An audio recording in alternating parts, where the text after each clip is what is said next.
Hey, good morning, folks. AJ here. We are fresh back from vacation and the rest is over. We are back to work. I need to make sure I bring a thumb drive with me.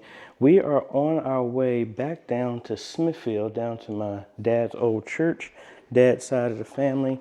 Originally, we installed a PTZ camera on the sidewall, which was not ideally where we wanted it to go, but because of the obstructions and the locations of where everything was, that was our best option. So I am heading back because they wanted to add another camera instead of moving it, add another camera. We got the gear to reposition the PTZ and have it hanging down from the ceiling. And I got my ladder and everything to do that today.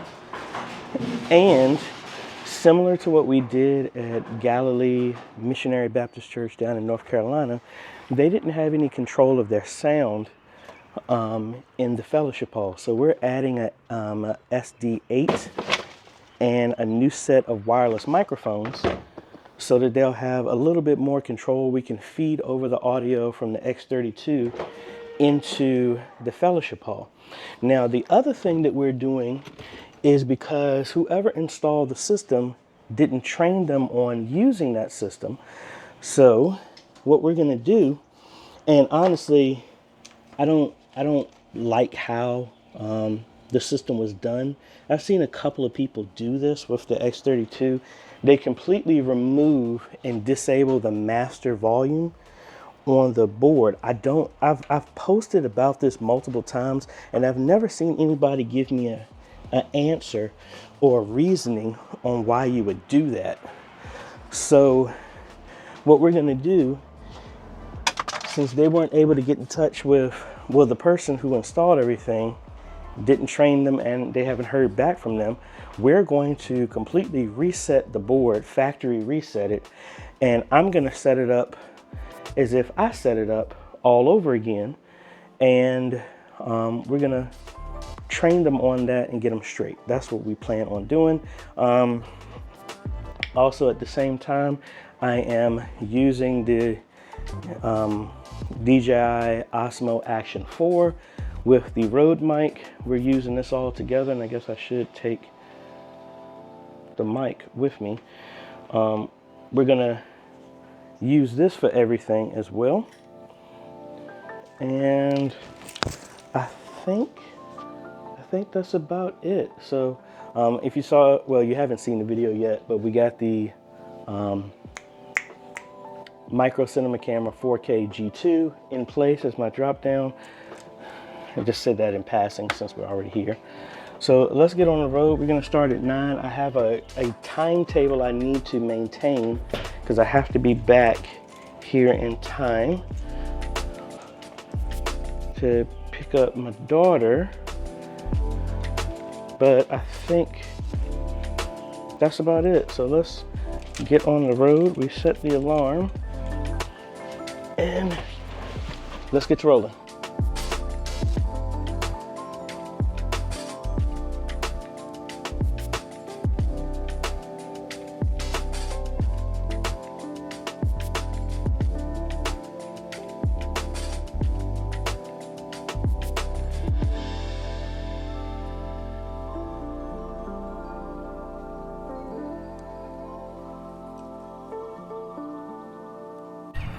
All right, folks, we just got down here, and let me go ahead and unpack the car and then take you along and see what we're doing to add everything in place.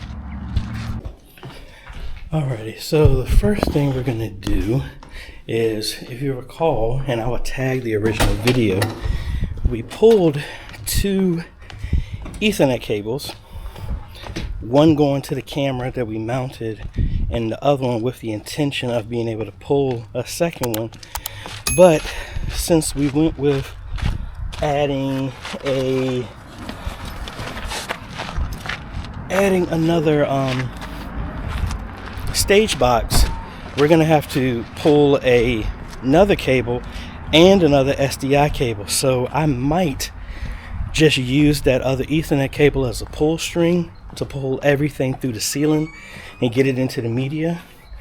And then we got to figure out the placement of getting the cables into the kitchen where this rack is going to live, and then also figuring out the safest way for me to get my ladder up there so that we can get to running the cables in here.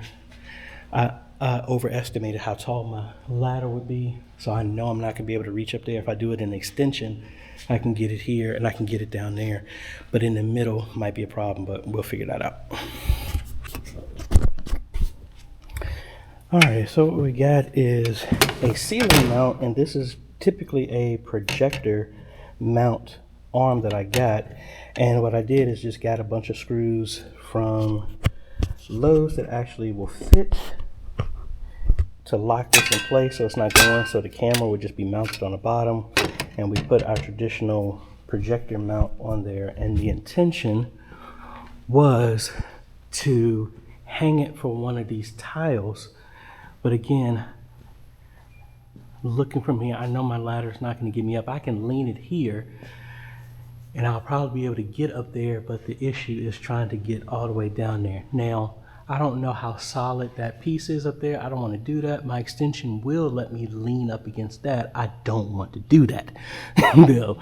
We also need to run cables, and looking at it, if I can get high enough, I can just flip it over the top of there and get it here. But the kitchen door is locked, so they're calling to get people in for that. So what we're going to do is just hook up everything on the floor, get it connected to the X32, make sure it sees it, get it all configured and all that other fun stuff. And then the outputs from that will go to these speakers so that we can get better sound. And we need to find out where these terminate so that we can get the speakers going to the rack so that we can get audio there as well too.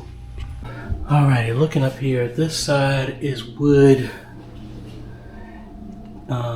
beams here, studs, metal right here. So originally I was planning on doing it right there, but we can put it right here, hopefully that it fits.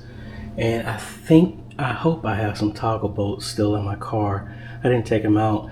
So one side will be bolted into the stud here, the other one we can put there to hopefully hold it in place. All right, so like I said, we got this temporarily connected. We got it into port B, got everything powered on.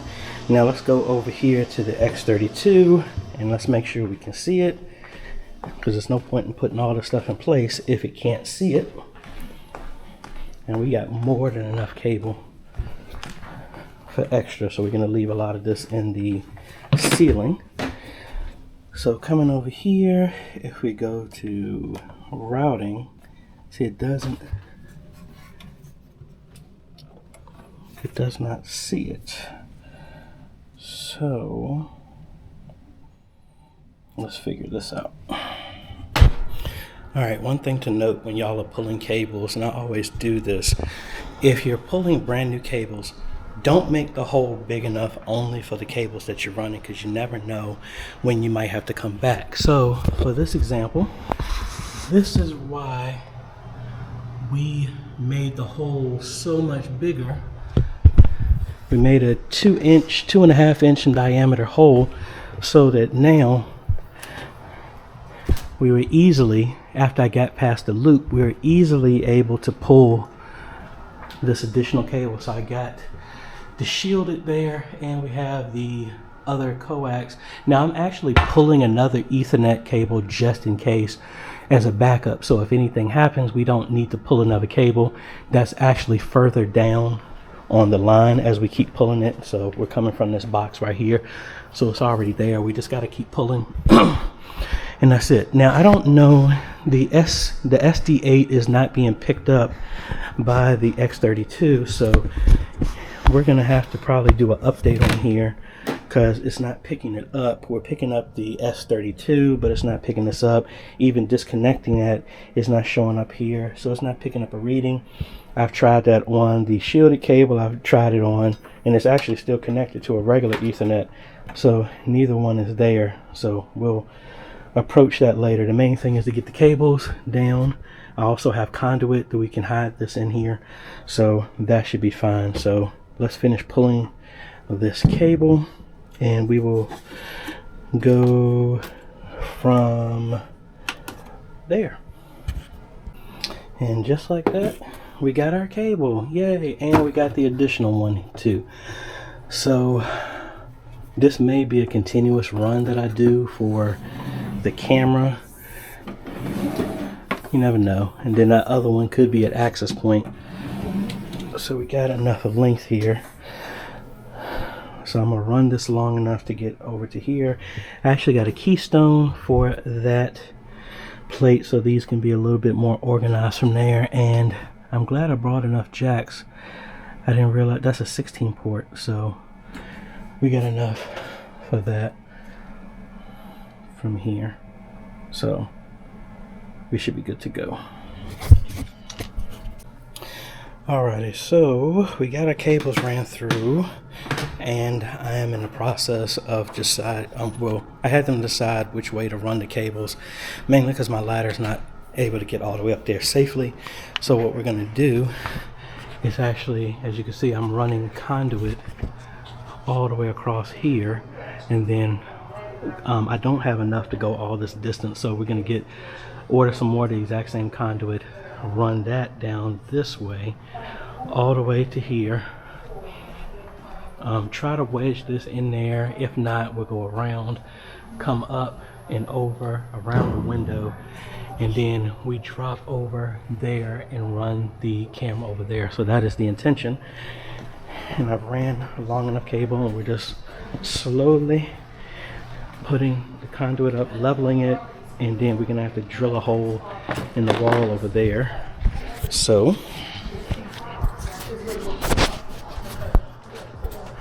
let's see what we got with the rest of this process.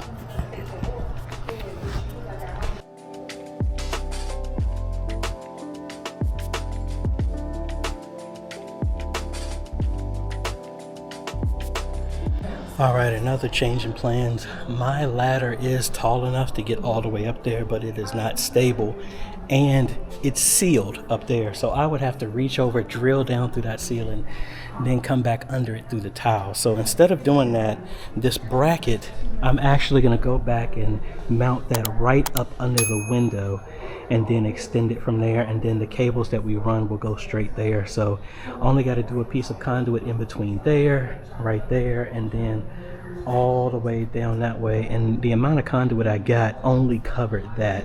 So I'm gonna need to get at least 6 boxes of the same cable, maybe 8 conduit, to run all the way down here and then up and over. But let's go ahead and mount this right there. Alrighty, so we got the camera mounted. I left a lot of slack in the cable. We'll come back. So now I'm gonna terminate the stuff on the other side, make sure we get that powered up, and then figure out what is going on. And I didn't run those cables through. I didn't run them through that bracket. Dagnabbit. Well, we're gonna shorten the cable, so we'll be able to do that again. Let's get this stuff up here. Alrighty, so we got the camera working, powered up. We have it showing on the ATEM. Just got to log in now and find the IP address, set it, and flip the image, get it mounted on here, and then we go from there. And I can't remember the ranges that we got, but we'll search that up and get all that stuff straight. Then we can focus on this. So thankfully the ATEM had a USB-B cable, so I'm able to plug it in. We're updating the firmware on the SD2, so hopefully when this is done we'll be able to talk to it, because it looks like everything is straightforward. Have no idea why it's not working, but anyway, we got it there. Like I said, we got the camera and all this other stuff. I might switch the cameras for that to be, the new one to be 4 and that one to be 5, but we'll see. All right, it looks like it has been updated. Let's plug it in to see if we get something now. Success! Yay, we got it working. So now we hang this, then we go to configuring everything. Alrighty, so we got a lot of our sound straight. I'm gonna have to come back and get some more conduit and punch through the wall to get here, and I'm just gonna set the rack on the counter for right now, and we need to make sure we punch through. We should have a gap in there, be able to do that, but we're gonna have to definitely come back for that. We got that configured. We got sounding significantly better than what they were doing before, so that part is fine. And now it's really just about finishing up, cleaning my stuff up. We're going to adjust all the rest of the mics for a service for them tomorrow, and then we go from there. Alright folks, so our initial level of work is done. We got to come back, and yes, I did leave my cables right here. I kind of got them up out of the way. So we ran out of conduit, so I'm going to order some more conduit, run all the way here, do a break off here, put all that PTZ camera's cables in there, run this all the way down here, run it in front of this, up and then over, and then put it in between this gap, and then it'll run there. I will shorten these cables as well too, and I guess I need to bring my cables with me instead of leaving them here. Let me get this and I'll take you and show you everything else we did. All right, the other thing is when we come back, this is where we're gonna mount this. We're gonna run the rest of the conduit here, punch through the wall. Hopefully we go high enough that we will actually be above the ceiling. Then we can just leave all the extra down here, run it down, plug it in here, and then we mount that to the wall, and then that's good. Somebody just flips on the switch, boom, this part is done. Now everything else we did, we got the camera showing up on here, they can control that. We got the sound redone.